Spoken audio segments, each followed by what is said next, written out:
ಎಲ್ಲರಿಗೂ ನಮಸ್ಕಾರ. ಎಲ್ಲರೂ ಹೇಗಿದ್ದೀರಾ? ಐ ಹೋಪ್ ಎಲ್ಲರೂ ಚೆನ್ನಾಗಿದ್ದೀರಾ ಅಂತ ಅಂದ್ಕೊಂಡಿದ್ದೀನಿ. ಸೊ ಲಾಂಗ್ ಬ್ಯಾಕ್ ಅಂತಲೇ ಹೇಳ್ಬೋದು. ಮತ್ತೆ ಕಂಟಿನ್ಯೂ ಮಾಡೋಣ ಅಂತೇಳಿ ಬಂದಿದ್ದೀನಿ. ಗೊತ್ತಿಲ್ಲ ಮಕ್ಕಳನ್ನ ಇಟ್ಕೊಂಡು ಹೇಗೆ ಮಾಡ್ತೀವಿ ಅಂಥೇಳಿ, ಬಟ್ ಮಾಡೋಣ ಅಂದ್ಕೊಂಡು ಟ್ರೈ ಮಾಡ್ತಾಯಿದ್ದೀನಿ. ಸೊ ಇನ್ನು ಮುಂದಿನ ವೀಡಿಯೋಗಳಲ್ಲಿ ನಂದು ಜಾಸ್ತಿ ದೇವ್ರ ಪೂಜೆಗಳ ಬಗ್ಗೆನೇ ನಾನು ಶೇರ್ ಮಾಡೋದಿರುತ್ತೆ. ಸೊ ಮನೆಯದ್ರ ಜೊತೆಗೆ ಮತ್ತು ಈ ಥರ ಇನ್ನು ಔಟ್ಸೈಡ್ ಹೋಗೋದೆಲ್ಲ ಶೇರ್ ಮಾಡ್ತೀನಿ. ಸೊ ಇದೇ ಥರ ಸಪೋರ್ಟ್ ಮಾಡ್ತಾಯಿರಿ. ಯಾರು ಫಾಲೋ ಮಾಡಿಲ್ಲ ಪ್ಲೀಸ್ ಫಾಲೋ ಮಾಡ್ಕೋತಾಯಿರಿ. ಇವತ್ತು ನಾನು ನಿಮಗೆ ತಿಳಿಸೋಕೆ ಬಂದಿರೋ ವಿಷಯ ಏನಂತ ಹೇಳಿದ್ರೆ ಏಕಾದಶಿ ಇದೆ. ಇದೇ ಏಪ್ರಿಲ್ 13ನೇ ತಾರೀಕು ಸೋಮವಾರ ಏಕಾದಶಿ ಇದೆ. ತಿಂಗಳಲ್ಲಿ 2 ಏಕಾದಶಿ ಬರುತ್ತೆ. ನೆಕ್ಸ್ಟ್ ವಿಡಿಯೋದಲ್ಲಿ ಅಂದರೆ ಮುಂಬರುವ ವಿಡಿಯೋಗಳಲ್ಲಿ ಏಕಾದಶಿ ಅಂದ್ರೇನು, ಎಷ್ಟು ದಿನ ಮಾಡಬೇಕೇನು ಅನ್ನೋದನ್ನೆಲ್ಲ ಶೇರ್ ಮಾಡ್ತೀನಿ. ಬಟ್ ಇವಾಗ ನಿಯರ್ ಇರೋದ್ರಿಂದ ಏಕಾದಶಿ ಬಗ್ಗೆ ಮಾತಾಡ್ತೀನಿ. ಈ ಏಕಾದಶಿನ ವರುತಿನಿ ಏಕಾದಶಿ ಅಂತ ಹೇಳ್ತಾರೆ. ಈ ಏಕಾದಶಿಯು ಚೈತ್ರ ಮಾಸದ ಕೃಷ್ಣ ಪಕ್ಷದಲ್ಲಿ ಬರುವ ಅತ್ಯಂತ ಪವಿತ್ರವಾದ ದಿನವಾಗಿದ್ದು ಇದು ವಿಷ್ಣುವಿನ ವಾಮನ ಅವತಾರಕ್ಕೆ ಸಮರ್ಪಿತವಾಗಿದೆ. ಈ ವ್ರತವನ್ನು ಆಚರಿಸುವುದರಿಂದ ಪಾಪಗಳು ನಾಶವಾಗಿ ಪುಣ್ಯ ಲಭಿಸುತ್ತದೆ, ಭಾಗ್ಯ ವೃದ್ಧಿಯಾಗುತ್ತದೆ ಮತ್ತು ಮರಣದ ನಂತರ ಮೋಕ್ಷ ಸಿಗುತ್ತದೆ ಎಂಬ ನಂಬಿಕೆ ಇದೆ. ಈ ದಿನ ದಾನ ಮಾಡುವುದು ಮತ್ತು ಉಪವಾಸ ಮಾಡುವುದರಿಂದ 10,000 ವರ್ಷಗಳ ತಪಸ್ಸಿಗೆ ಸಮಾನ ಅಂತ ಹೇಳ್ತಾರೆ. ಸೊ ಒಂದೊಂದು ಏಕಾದಶಿಗೂ ಒಂದೊಂದು ಕತೆ ಇರುತ್ತೆ. ಸೊ ನೆಕ್ಸ್ಟ್ ದಿನಗಳಲ್ಲಿ ನಾನು ನಿಮ್ಗೆ ತಿಳಿಸ್ಕೊಡ್ತೀನಿ ಅಂತ ಹೇಳಿದ್ನಲ್ವ. ಸೊ ಈ ಏಕಾದಶಿನ ಆಚರಿಸೋದ್ರಿಂದ ನೀವೇನು ಗೊತ್ತಾ, ಹಿಂದಿನ ದಿನ ನೈಟು ಹಣ್ಣನ್ನು ತಿನ್ನಬೇಕಾಗುತ್ತೆ, ಮಧ್ಯಾಹ್ನ ಚೆನ್ನಾಗಿ ಊಟ ಮಾಡ್ಕೊಳ್ಳಿ. ಅದರ ನೆಕ್ಸ್ಟ್ ಡೇ ನೀವು ಏನೂ ತಿನ್ನೋ ಹಾಗಿಲ್ಲ. ಉಪವಾಸ ಮಾಡುವಂಥವರು ಖಾಲಿ ಅಂದರೆ ಏನು ನೀರನ್ನು ಕುಡಿದಂಗೆ ಉಪವಾಸ ಮಾಡ್ತಾರೆ, ನೀರನ್ನ ಕುಡ್ಕೊಂಡು ಉಪವಾಸ ಮಾಡ್ತಾರೆ. ಸೋ ಮೆನಿ ವೆರೈಟೀಸ್ ಆಫ್ ಉಪವಾಸಗಳಿದೆ. ಹಣ್ಣನ್ನು ತಿನ್ಕೊಂಡು ಮಾಡ್ತಾರೆ. ಬಟ್ ಏನನ್ನು ತಿನ್ನದೆ ಮಾಡಿದ್ರೆ ತುಂಬಾ ಒಳ್ಳೆಯದು ಅಂತ ಹೇಳ್ತಾರೆ. ನಾನು ಏನು ಕುಡಿಯಲ್ಲ, ಏನು ತಿನ್ನಲ್ಲ, ಬಟ್ ಆಗಲ್ಲ ಅಂತ ಅಂದಾಗ ಸ್ವಲ್ಪ ನೀರನ್ನ ಕುಡಿತೀನಿ. ಬಿಕಾಸ್ 24 ಅವರ್ಸ್ಗಿನ್ನ ಜಾಸ್ತಿ ಇರಬೇಕಾಗತ್ತೆ. ಸೊ ಹಾಗಾಗಿ ಹಿಂದಿನ ದಿನ ಬಿಟ್ಟಿರ್ತೀವಲ್ವ. ಸೊ ಏನಾದರೂ ಆ ಥರ ಆದರೆ ನೀವು ನೀರು ತೊಗೊಂಡು ಇದು ಮಾಡ್ಬೋದು ಅಷ್ಟೇ. ಬಟ್ ಆ ಥರ ಫಾಸ್ಟಿಂಗ್ ಮಾಡೋದ್ರಿಂದ ನಿಮಗೆ ಬೇಗ ಪುಣ್ಯ ಸಿಗುತ್ತೆ ಅಂತಲೇ ಹೇಳ್ಬೋದು. ಈ ಏಕಾದಶಿ ವ್ರತವನ್ನು ಆಚರಿಸುವುದರಿಂದ ವ್ಯಕ್ತಿಯು ತಿಳಿದೋ ತಿಳಿಯದೆಯೋ ಮಾಡಿದ ಎಲ್ಲ ಪಾಪಗಳು ಕೂಡ ನಾಶ ಆಗುತ್ತೆ ಮತ್ತು ಜೀವನದಲ್ಲಿ ಸುಖ ಸಂತೋಷ ಲಭಿಸುತ್ತದೆ ಅನ್ನೋ ನಂಬಿಕೆ ಇದೆ. ಇದು ಅದೃಷ್ಟ ಮತ್ತು ಸೌಭಾಗ್ಯವನ್ನು ಹೆಚ್ಚಿಸುವ ಏಕಾದಶಿಯಾಗಿದ್ದು ಕಷ್ಟಗಳಿಂದ ಮುಕ್ತಿ ನೀಡಿ ಜೀವನದಲ್ಲಿ ಯಶಸ್ಸನ್ನು ತರುತ್ತದೆ.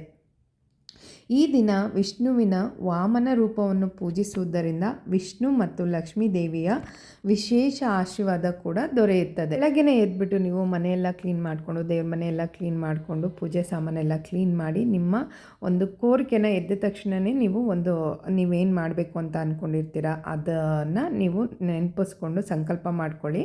ಮತ್ತು ಪೂಜೆ ಮಾಡುವಾಗೂ ಕೂಡ ನೀವು ಸಂಕಲ್ಪ ಮಾಡ್ಕೋಬೋದು. ಒಬ್ಬೊಬ್ಬರು ಬೆಳಗ್ಗೆ ಮಾಡ್ತಾರೆ, ಒಬ್ಬೊಬ್ಬರು ಸಂಜೆ ಮಾಡ್ತಾರೆ. ಆ ಥರ ಇರುತ್ತಲ್ವ. ಅದಕ್ಕೆ ಎದ್ದ ತಕ್ಷಣ ನೀವು ಮನಸ್ಸಲ್ಲಿ ಅಂದ್ಕೊಂಬಿಡಿ, ನೀವೇನಕ್ಕಾದರೂ ಒಂದಕ್ಕೆ ನಿಮಗೆ ಏನಾದರೂ ಕೆಲಸ ಆಗಬೇಕು ಮಾಡಬೇಕು ಅಂತೇಳಿ ಅಂದ್ಕೊಂಡ್ರೂ ಕೂಡ ಈ ಏಕಾದಶಿಗಳನ್ನ ಮಾಡ್ಬೋದು. ಇಷ್ಟು ಏಕಾದಶಿ ಮಾಡಿದ್ರೆ ನನ್ನ ಕೆಲಸಗಳಾಗ ಅಷ್ಟರೊಳಗೆ ಆಗಲಿ ಅನ್ನೋ ಥರನೂ ಕೂಡ ಒಬ್ಬೊಬ್ಬರು ಮಾಡ್ಕೋತಾರೆ. ಆ ಥರನೂ ಕೂಡ ಮಾಡಬಹುದು.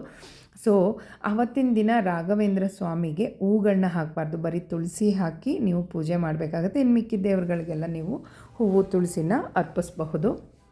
ಸೊ ನಮ್ಮ ಜೊತೆ ಮಕ್ಕಳಿದ್ದಾಗ ಮಕ್ಕಳಿಗೂ ಕೂಡ ಹೇಳ್ಕೊಟ್ರೆ ಮಕ್ಕಳು ಕೂಡ ಬೇಗ ಕಲಿತಾರೆ ಅನ್ನೋ ಅಭಿಪ್ರಾಯ ನಂದು. ನಾನು ನನ್ನ ಮಗಳನ್ನ ಯಾವಾಗಲೂ ಪೂಜೆಯಲ್ಲಿ ಇನ್ಕ್ಲೂಡ್ ಮಾಡ್ಕೊತೀನಿ. ಸೊ ಅವಳಿಗೆಲ್ಲ ಹೇಳ್ಕೊಡ್ತೀನಿ, ಅವಳು ಕೂಡ ಕಲಿಯೋದಕ್ಕೆ ಹೆಲ್ಪ್ ಆಗುತ್ತೆ. ಮತ್ತು ಈ ಒಂದು ವರುತಿನಿ ಏಕಾದಶಿಯಂದು ದಾನ ಮಾಡೋದ್ರಿಂದ ತುಂಬಾ ಒಳ್ಳೆಯದಾಗುತ್ತೆ. ಅನ್ನದಾನ ಮಾಡ್ಬೋದು, ಅಥವಾ ಈ ಥರ ನಿಮ್ಗೆ ಇಷ್ಟ ಆಗಿದ್ದು ನಿಮ್ಮ ಕೈಯಲ್ಲಿ ಎಷ್ಟಾಗುತ್ತೆ ಅವತ್ತಿನ ದಿನ ಯಾರಿಗಾದ್ರೂ ಒಂದು ಊಟ ಅಥವಾ ಏನಾದರೂ ಕೊಡೋದ್ರಿಂದ ನಿಮಗೆ ತುಂಬಾ ಪುಣ್ಯ ಸಿಗುತ್ತೆ ಅಂತ ಹೇಳ್ತಾರೆ. ಪುರಾಣಗಳ ಪ್ರಕಾರ ಈ ದಿನ ಉಪವಾಸ ಮಾಡುವುದು 10,000 ವರ್ಷಗಳ ತಪಸ್ಸು ಮಾಡುವುದಕ್ಕೆ ಸಮಾನವಾದ ಫಲವನ್ನು ನೀಡುತ್ತದೆ ಅನ್ನೋ ನಂಬಿಕೆ ಕೂಡ ಇದೆ.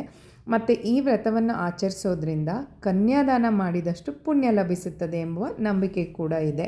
ಸೊ ಆದಷ್ಟು ನೀವು ಯಾವ ಥರ ಮಾಡ್ತೀರಾ ಅನ್ನೋದನ್ನು ನೀವು ಡಿಸೈಡ್ ಮಾಡಿಕೊಂಡು ಮಾಡಿ. ಫಸ್ಟ್ ಟೈಮ್ ಏನಾದರೂ ಮಾಡ್ತಿದ್ದೀರಾ ಏಕಾದಶಿನ ಅನ್ನೋದಾದರೆ ಸೊ ನೋಡಿಕೊಂಡು ನಿಮಗೆ ಆಗುತ್ತೋ ಇಲ್ವೋ ಅನ್ನೋದನ್ನು ನೋಡಿಕೊಂಡು ಮಾಡಿ. ಸೊ ನಾವು ಹೇಳಿದ್ವಿ ಅಂತೇಳಿ ಫುಲ್ ಫಾಸ್ಟಿಂಗ್ ಥರ ಇಟ್ಕೊಂಡು ಮಾಡೋದಕ್ಕೆ ಹೋಗಬೇಡಿ. ದಿನ ಒಂದೊಂದು ಸರಿ ಒಂದೊಂದು ಚೇಂಜಸ್ ಮಾಡ್ಕೊಂಬಂದರೆ ದೇವರು ಎಲ್ಲರಿಗೂ ಶಕ್ತಿ ಕೊಟ್ಟೇ ಕೊಡ್ತಾನೆ. ದೇವ್ರ ಮೇಲೆ ನೀವು ಎದ್ದ ತಕ್ಷಣ ಭಾರ ಹಾಕಿಬಿಟ್ಟು, ಭಾರ ಅಂದರೆ ನೀವು ಕೇಳಿಕೊಂಡ್ರೆ ಏನು ಸಂಕಲ್ಪ ಮಾಡ್ಕೋತೀರ, ಅಪ್ಪ ನನ್ನ ಕೈಲಾದಷ್ಟು ನಿನಗೆ ಸೇವೆನ ಮಾಡ್ತೀನಿ, ಆಚೆ ಎಲ್ಲೂ ಹೋಗಿ ಮಾಡೋಕ್ಕಾಗಲ್ಲ, ಏನಿಲ್ಲ, ನನ್ನ ಫಾಸ್ಟಿಂಗಲ್ಲಿ ಇದ್ಕೊಂಡು ನನ್ನ ಕೆಟ್ಟತನಗಳನ್ನೆಲ್ಲ ನೀನು ತೊಳಿತೀಯ ಅಂತ ಹೇಳಿದ್ರೆ ನನ್ನಿಂದ ಇದನ್ನಾಗೋ ಅಷ್ಟು ಶಕ್ತಿನ ನನಗೆ ಕೊಡು ಅಂತ ಹೇಳ್ಬಿಟ್ಟು ನೀವು ಕೇಳಿಕೊಂಡು ದಿನನ ಸ್ಟಾರ್ಟ್ ಮಾಡಿದ್ರೆ ಆವತ್ತಿನ ದಿನ ನಿಮಗೆ ಯಾವುದೇ ಕಾರಣಕ್ಕೂ ನಿಜವಾಗ್ಲೂ ನೀರಾಗಲಿ ಏನೇ ಆಗಲಿ ತಿನ್ನಬೇಕು ಅಂತ ಅನಿಸಲ್ಲ. ನಾನು ಯಾವಾಗ ಫಾಸ್ಟಿಂಗ್ ಮಾಡ್ತೀನಿ, ಸಂಕಷ್ಟಿ ಆಗಿರ್ಬೋದು, ಏಕಾದಶಿಲೆಲ್ಲ ನಾನು ಬೆಳಗ್ಗೆ ಎದ್ದ ತಕ್ಷಣ ಇದೇ ಸಂಕಲ್ಪ ಮಾಡ್ಕೋತೀನಿ, ಅಪ್ಪ ತಂದೆ ಇವತ್ತು ನನಗೆ ಇದಾಗೋ ಥರ ಮಾಡು. ನಾವು ಅನ್ಕೋತೀವಿ ನಾವು ಫಾಸ್ಟಿಂಗ್ ಮಾಡ್ತೀವಿ, ಎಲ್ಲ ಮಾಡ್ತೀವಿ, ನಮ್ಗೆ ಆ ಶಕ್ತಿ ಇದೆ ಅಂತ. ಆ ಶಕ್ತಿನ ಕೊಡೋದು ದೇವ್ರಲ್ವಾ. ಸೊ ಅವ್ರಿಗೊಂದು ಸತಿ ನಮಸ್ಕಾರ ಮಾಡಿ ಎಲ್ಲ ಕೇಳಿಕೊಂಡ್ರೆ ಅವರು ಮಾಡೇ ಮಾಡ್ತಾರೆ. ಸೊ ಇದೇ ಥರ ವೀಡಿಯೋಸ್ಗಳಿಗಾಗಿ ನನ್ನ ಪೇಜ್ನ ಫಾಲೋ ಮಾಡೋದನ್ನು ಮರಿಬೇಡಿ. ಅಂದರೆ ನನ್ನ ಯೂಟ್ಯೂಬ್ ಚಾನಲ್ನ ನೆಕ್ಸ್ಟ್ ವೀಡಿಯೋಗಳಲ್ಲಿ ಸಿಗ್ತೀನಿ. Love you all, bye, take care.